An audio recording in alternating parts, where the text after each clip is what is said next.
Welcome to the third webinar in our Clean Air Minnesota webinar series. This is a year in review spotlighting successful projects and emission reduction results. So we, for our first two webinars, turned our gaze outwards and highlighted our partners and work that they were doing. For this webinar, we're going to turn inwards to the work that Environmental Initiative has been doing under the Clean Air umbrella, and then also sharing out our emissions results for the first year, the fiscal year of this CAM biennium, which would run July 1st, 2019 until June 30th, 2020. So today we'll be highlighting the Clean Air Assistance Program, Project Green Fleet, Project CAR, which is Clean Air Repair, and Project Stove Swap. And then finally, looking forward into 2021, the last 6 months of the biennium. And so, yeah, thanks for being here with us. And we're going to kick it off. Our first presentation is going to be from Christina Vang. She's the project coordinator in charge of Clean Air Assistance Program. So Christina, take it away. Good morning, everyone. As John mentioned, my name is Christina Vang. I use she and her pronouns, and I'm the project coordinator at Environmental Initiative, and I lead the Clean Air Assistance Project within Clean Air Minnesota. I am actually coming up to my 1 year with Environmental Initiative this coming January. Next, John. So in the second half of 2019, we continued our partnership with the city of Minneapolis and its Green Cost Share program. We assisted 3 auto body shops to complete their projects and continue business outreach and engagement.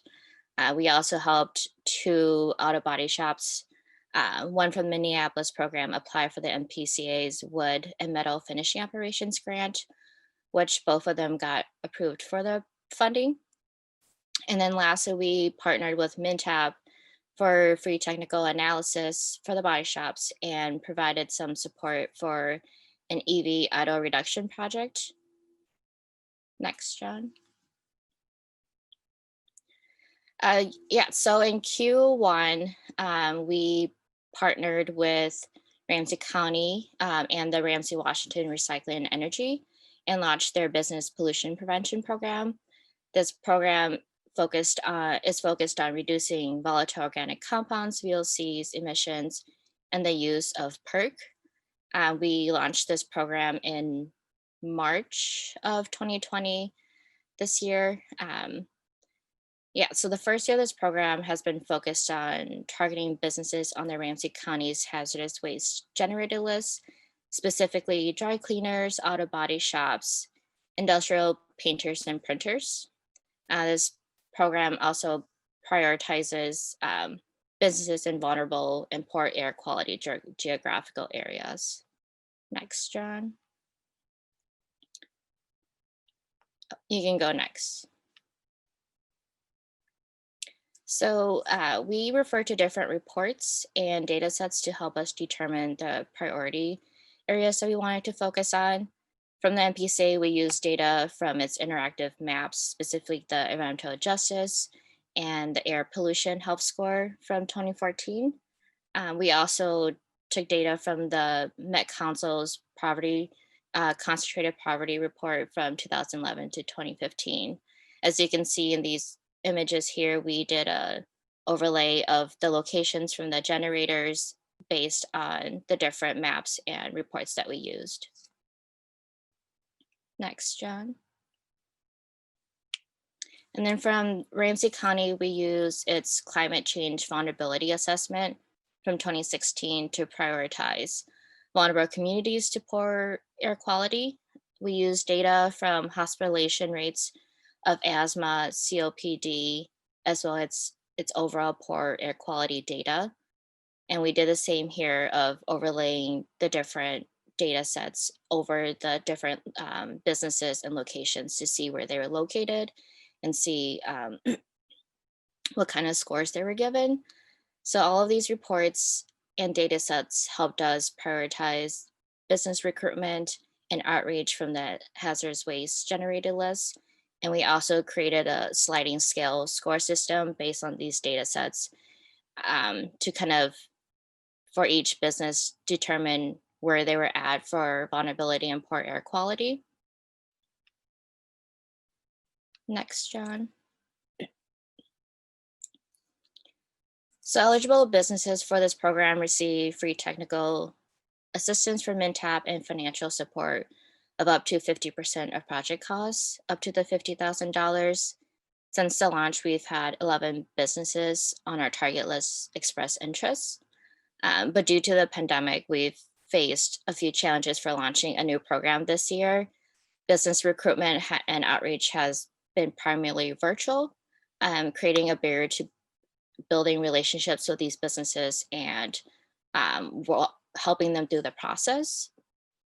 We've also had some sparse engagement with business associations and organizations to partner in community outreach and engagement because of shifts in priorities for different organizations.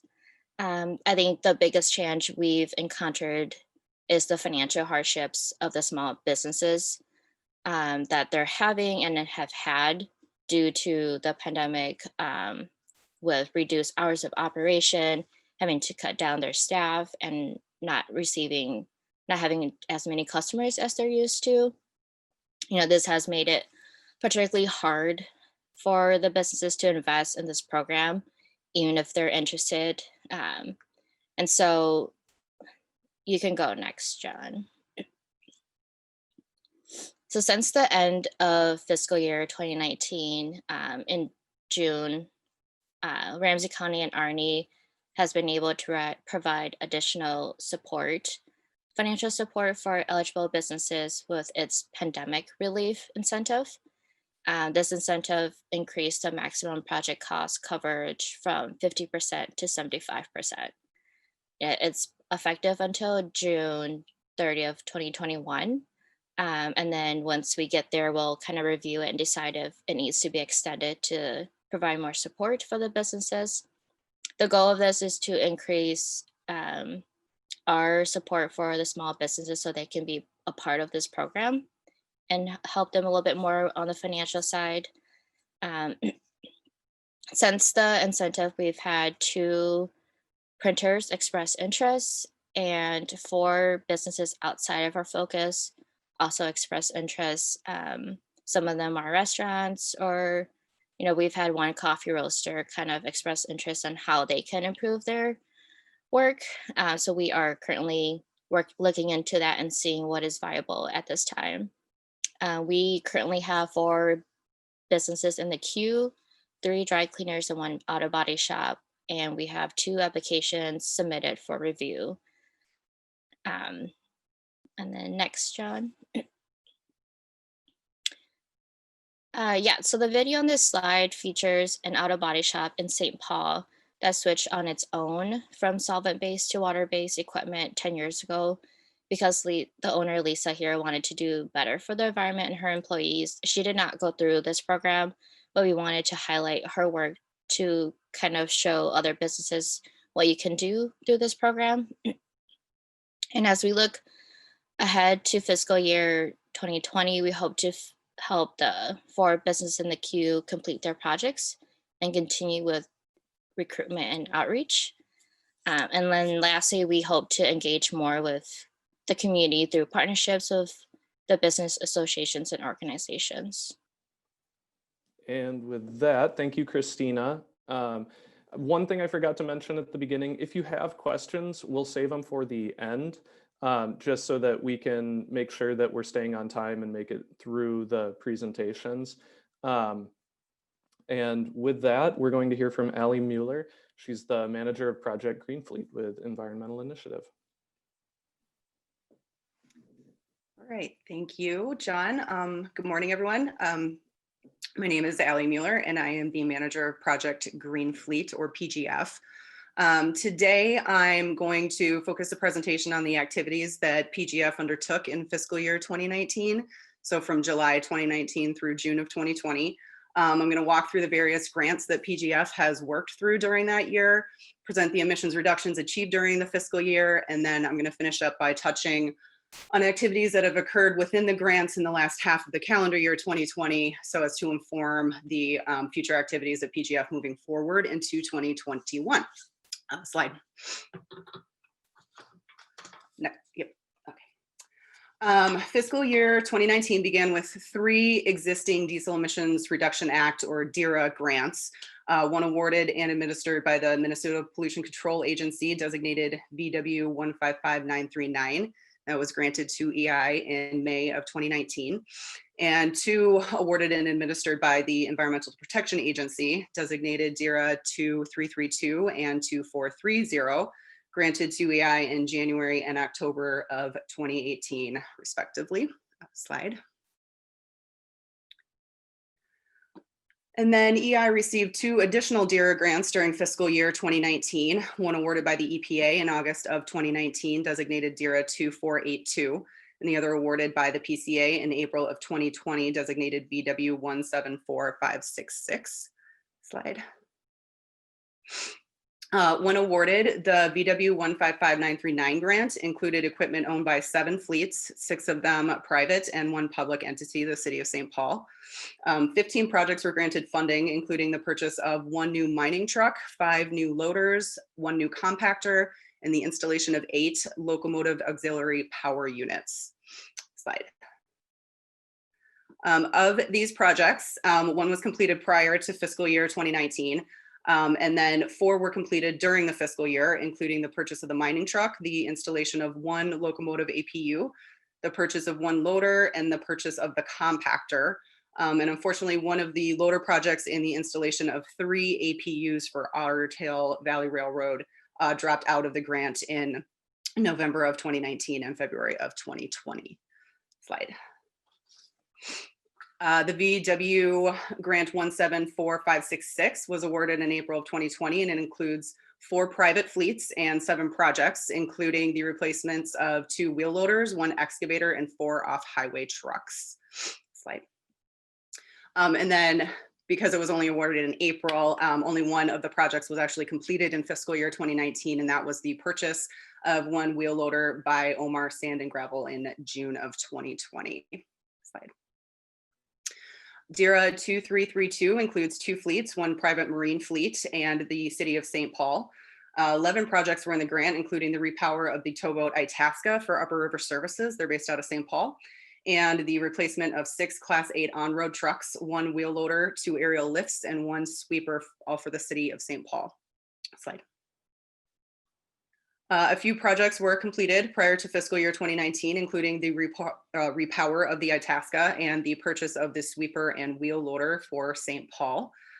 During the fiscal year, St. Paul purchased 3 of their 6 Class 8 trucks and 1 of their aerial lifts. Slide.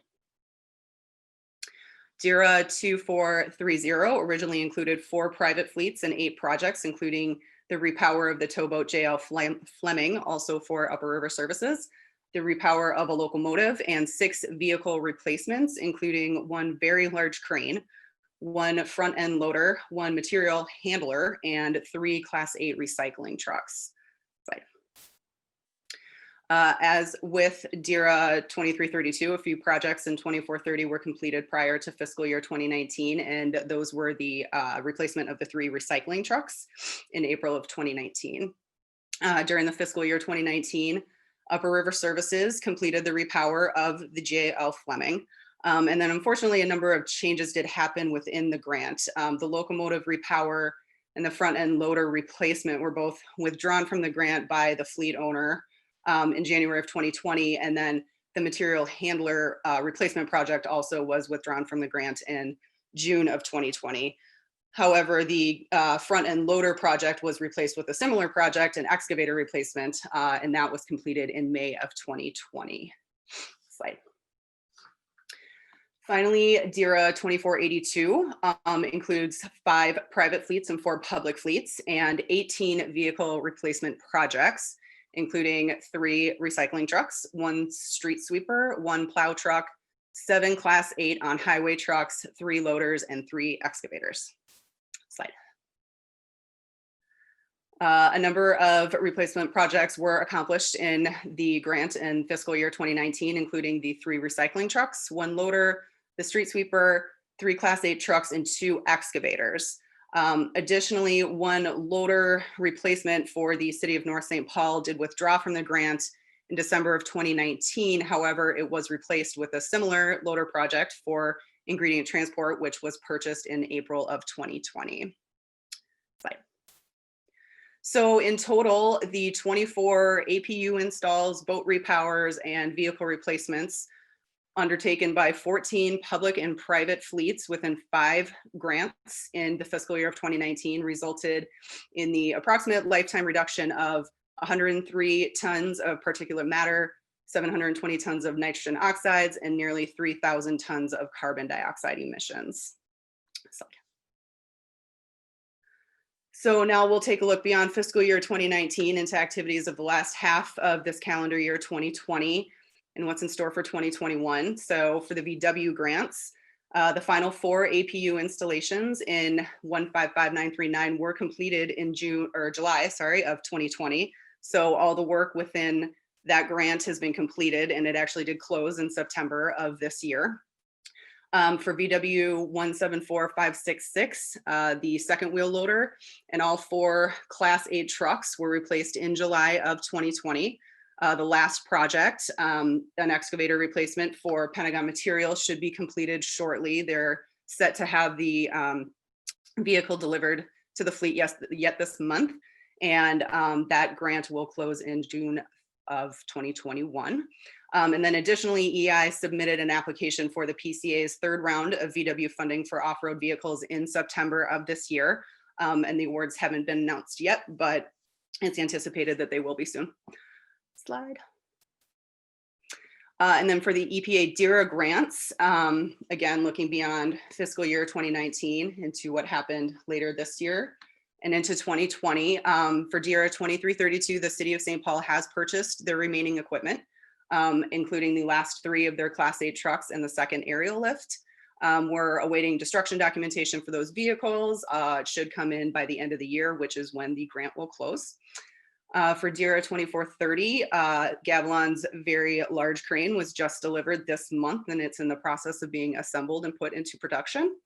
Additionally, EI did propose 5 new projects to interchange with the Gavilon and Alter Logistics projects that dropped out of the grant, including 2 boat repowers, the installation of 2 locomotive APUs, and the replacement of 1 excavator. And the EPA did accept those replacement projects in August of 2020. And then due to the nature of the timing of the boat repowers, because they need to be completed during off seasons when the boats are in dry dock, we were granted an extension for the grant, and it will now close in March of 2022. And then finally for Dira 2482, 2 out of the 3 Class 8 truck replacements for Northland Constructors were completed in August of 2020. And they will purchase their 3rd truck in 2021. The second excavator for Reese Farms was purchased in September of 2020, and their last project, the wheel loader, will be purchased in 2021. The city of Roseville has their Class 8 truck coming to them yet this month. And the city of St. Paul will be purchasing their Class 8 truck in 2021. So all project work within this grant is on track. And the grant will close at the end of June 2021. So looking ahead, the EPA is set to release their next request for applications for Dira funding on the 23rd of this month, and the applications will be due in February. So we're hopeful that we'll have a lot of fleet partners again that want to be part of the application, and we'll be reaching out to them about that in the new year. So that concludes the PGF review of fiscal year 2019 and beyond. And thank you all for your time. Thanks, Allie. So our third presenter is Jillian Greenberg. Jillian is the project coordinator in charge of Project CAR, that's Project Clean Air Repair. And so without further ado, she is going to be talking about that program. Thanks, John. Yeah, so as John mentioned, I'm Jillian Greenberg. I use she, her pronouns, and I'm a project coordinator at Environmental Initiative, and I manage Project CAR, or Project Clean Air Repair. So if you want to go to the next slide.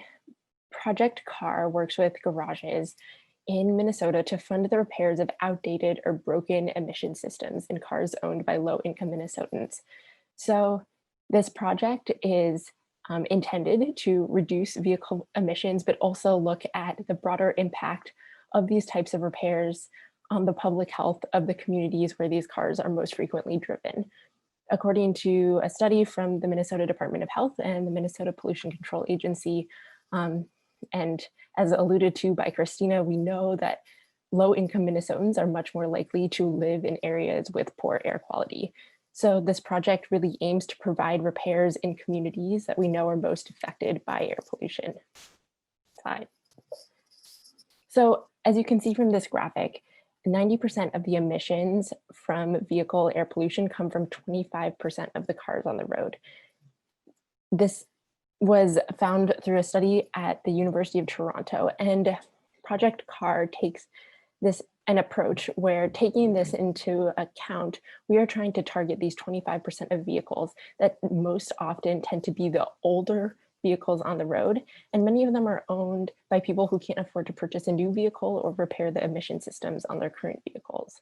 Targeting these vehicles on the road gets us the most cost-effective emission reduction in terms of targeting vehicle emissions in Minnesota. Next slide. So in 2017, Environmental Initiative conducted a pilot project to test the concept of Project CAR. In this model, we worked with the Lift Garage in South Minneapolis, which is a nonprofit garage that provides low-cost emissions repairs to low-income Minnesotans, and with Cars for Neighbors, which is a nonprofit in Anoka County. Cars for Neighbors works with a couple Meineke garages in their region to provide low-cost or no-cost repairs to Anoka County residents. By working with both of these organizations, we were able to repair 51 vehicles over the course of the 2017 pilot and reduce a collective 1.8 tons of emissions. And that is a combination of emissions reduced from volatile organic compounds and nitrogen oxides. Both of the organizations that we worked with in this pilot project are organizations that are already doing the critical work of repairing the components of a car that are required to drive a car safely. So they're seeing customers come in who need repairs to brakes, tires, steering, those types of car components, so that people can meet their basic needs with their vehicles. Project CAR is intended to raise everyone's ambition so that when these vehicles are coming into the shop, we're not just meeting the specific needs of the moment, but also able to achieve the public health and environmental benefits of reducing emissions by repairing emission systems. Because the results of the pilot were fairly successful, Environmental Initiative partnered with funders from the Minnesota Pollution Control Agency, Flint Hills Resources, and the city of Minneapolis to continue this model into what has now been formalized as Project CAR. So if you want to go to the next slide. Yep, so Project CAR began in late 2019 and has continued through this past year and will continue into the next. If you want to go to the next slide, John. The Lift was the first garage to join the full project in 2019, and Cars for Neighbors joined and began repairs in early 2020. From the 2019 fiscal year, 50 cars were repaired and 2.8 tons of emissions were reduced. If you want to go to the next slide. A lot has happened since June though, so didn't want to stop talking about impact there. Next slide, John. 3 new garages have joined the program since the end of June. The Newgate School is a school that provides auto body and mechanic training to underemployed adults and has integrated Project CAR into its model. They started repairs in September. Nia's Auto Service is an auto garage in North Minneapolis. So they joined the program in October and have expanded the geographic reach of the project. And the Leech Lake Small Vehicle Garage is working on joining the program. We've been connecting with them for a number of months now, and the pandemic and their COVID response has slowed their ability to join in repairs, but we're hopeful that they will start repairs in the coming months. Next slide. This past fall, we also formally launched the program with a bit of a virtual press event that was delayed and adjusted for our pandemic reality. There was an article in the Star Tribune among a few other newspapers, and recently we did an interview with Cars for Neighbors with North Metro Television. So we're excited to see Project Car being featured in some of these local news outlets. Next slide. So the impact of Project Car to date has been 102 plus vehicles repaired and over 5 tons of emissions reduced. These are numbers as of the end of November, and we're looking forward to getting reports from our partner garages to wrap up our total impact numbers for the year. At this time, though, we have seen enough repairs to start noticing patterns about how Project Car works. So we found that the average vehicles repaired from the program are from 2007, and the average repairs cost around $800 per vehicle. We've also found that the majority of cars in the program have received more than one of the eligible repairs through Project Car. So they're not just having catalytic converter repaired, but they're also having oxygen sensors repaired or exhaust gas recirculation valves repaired. It's rare that a car just receives one repair when it's eligible for Project Car. And what that's indicated to us is that it's really affirmed the level of need in the cars that we're repairing and suggested that we're reaching the cars that are going to most benefit from the types of repairs that we're doing. So looking into 2021, next slide, and maybe one more. We have heard from a number of garages who heard about Project Car through the different press opportunities that they're interested in joining the program. So in 2021, we're looking forward to expanding to more garages, reaching new communities by starting Project Car up in different geographic locations and increasing the impact of Project Car overall. So with that, I'll turn it back over to John. Thank you, Jillian. I think I introduced myself at the beginning of all of this. If I didn't, I'm John Emerson Kramer. I'm the program manager for Clean Air with Environmental Initiative, and I work with Project Stove Swap and also with CAM as a whole. So those are the two things I'll be talking about, and then we'll get to questions. So Project Stove Swap in fiscal year 19 was a transitional year. Prior to that, we'd been working in northern Minnesota in 17 counties with 13 vendors. The initial funding was through Minnesota Power with additional funding leveraged through private, public, and grant sources. And we really, the goal with that and with our current iteration was a real focus on partnership building to really have the highest level of impact that we could in the communities that we're serving. So just a quick overview of that first iteration. We swapped 322 appliances. We about 10% of our households served were income qualified, and overall we invested $1.9 million in local economies and removed air emissions equal to more than 985,000 cars off of the road each year. So in fiscal year 20, we've transitioned to 7 counties in and around the metro area listed here: Hennepin, Carver, Scott, LeSueur, Rice, Goodhue, and Dakota. We were heavily recruiting for vendors, onboarded our first 2 vendors, both in Hennepin County, and we've been continuing outreach to vendors and participants. COVID, like a lot of things, it was affected this as well.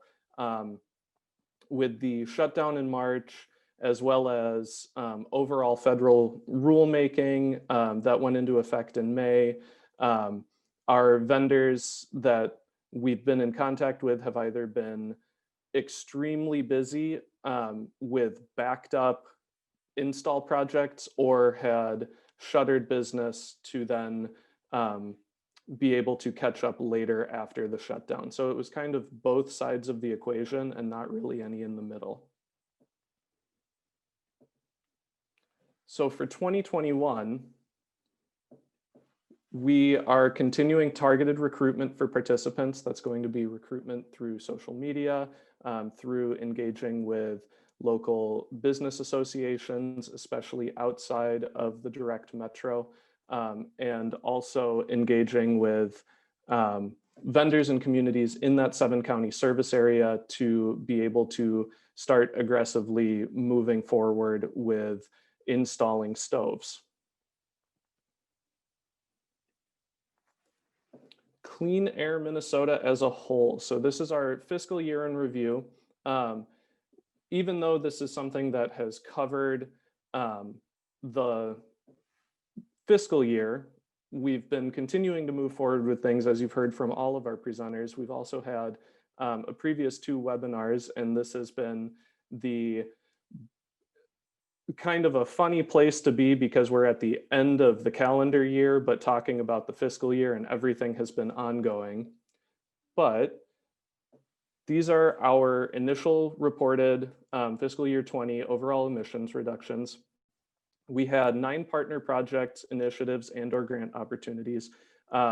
So those were the Dira Grants, the VW, as well as projects through CAM Partners MinTap, and there were small business grants that were reported through the MPCA.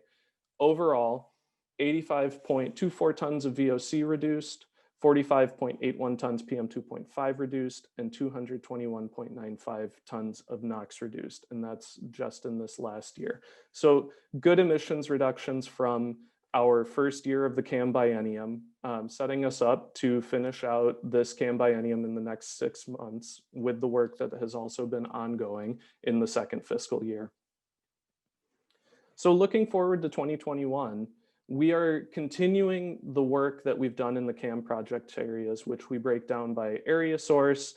Those are the projects like the Clean Air Assistance Project, Mobile Source, which includes both PGF and Project CAR, and Wood Smoke, which is Project Stove Swap.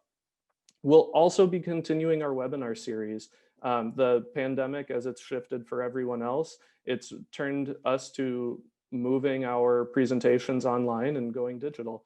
So we are tentatively scheduled for 3 more presentations in February, April, and June. So doing every other month. So look out for those as we continue to move forward. And finally, with all of the hard outputs that you've seen in today's webinar from our project areas, in the next 6 months, we're also going to be working on communications outputs, kind of the softer side of CAM. So 2 of the big things that we'll be working on is the building of CAM audiences statewide and targeted audience engagement that can either be by area of interest, by geographic region. We'll continue to work towards that and hit the ground running in January. And also it has always been a goal and a part of CAM to work on developing a greater clean air consciousness, environmental literacy, looking at what does clean air mean? What does it mean when we say we don't all breathe the same air? And how do we then communicate and move that to a greater understanding for a larger audience, for a public audience? So those are just 2 of the highlights that we'll be working on in the final 2 quarters of the CAM biennium. And with that, we'll turn it over for questions. We have about 20 minutes. If folks have questions that they want to post in chat, that's great. I know that there were a few already. Otherwise, if you're comfortable turning your video and your mic on, you are welcome to ask questions directly. So I think the first question was for Christina, looking at the reports that you pulled for prioritization of the areas that you're looking to work with in Ramsey County. Were there any specific results that stood out with the EJ scores that are produced by the Minnesota Pollution Control Agency? Anything more that you can say about that? Yeah, so from the EJ area and from the Ramsey County Climate Vulnerability Study, we found that the most vulnerable or most common areas were around downtown St. Paul along I-94 and between I-35E and Highway 61, and also the east side and west side of St. Paul, and then south of Maplewood. So those are the big areas that we saw a lot of our businesses located for those studies. Thanks, Christina. And then Jillian, there's a question in chat about the Toronto report and the 25% of vehicles producing 90% of the pollution. Is there any more that you can say about that anymore for broader understanding of that study as it influenced the program?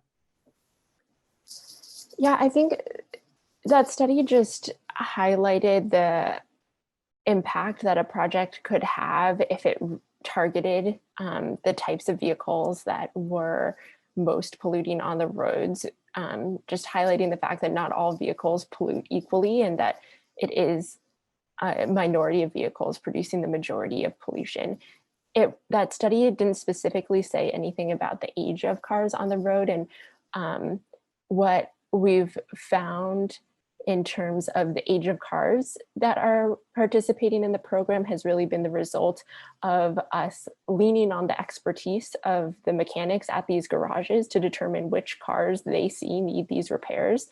So, for example, when a customer shows up at the Lyft garage, they're likely not asking for these repairs. And the mechanics, when they go through into diagnostic process, will identify whether project car repairs are relevant to that vehicle.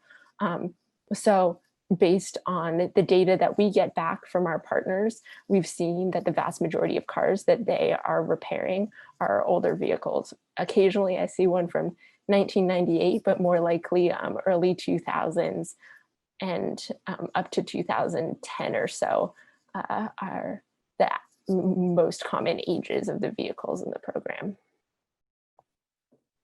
Thank you, Jillian. Are there other questions that folks have about CAM programs, our forecast for 2021, the continuation of work?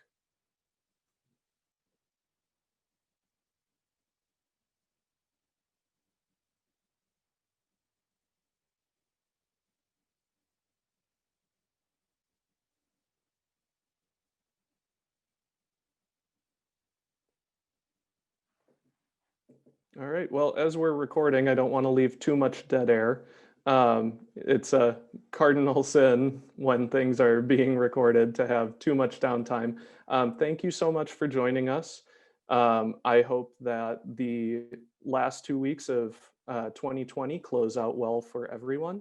And we look forward to engaging with all of you in 2021. And we will see you soon. It looks like one final question. Christina, can you just go back and repeat the areas that were highlighted? Yeah, so I mentioned around downtown St. Paul and along I-94 and then between I-35E and Highway 61 and the east side and west side of St. Paul and then South Maplewood. And Lisa, I can share more specifics to you as well. All right, I think with that, thank you everyone. Thank you for joining us. We will have a wrap-up email sent that will have a link to this presentation if there are folks who couldn't make it that you'd like to share it with. And I think we'll also throw a link in there to our last webinar. So if you haven't seen that, that was on community engagement and information and project building. We'll share that as well and hope to see y'all in 2021. Have a great rest of your day, great rest of your week. Thanks all.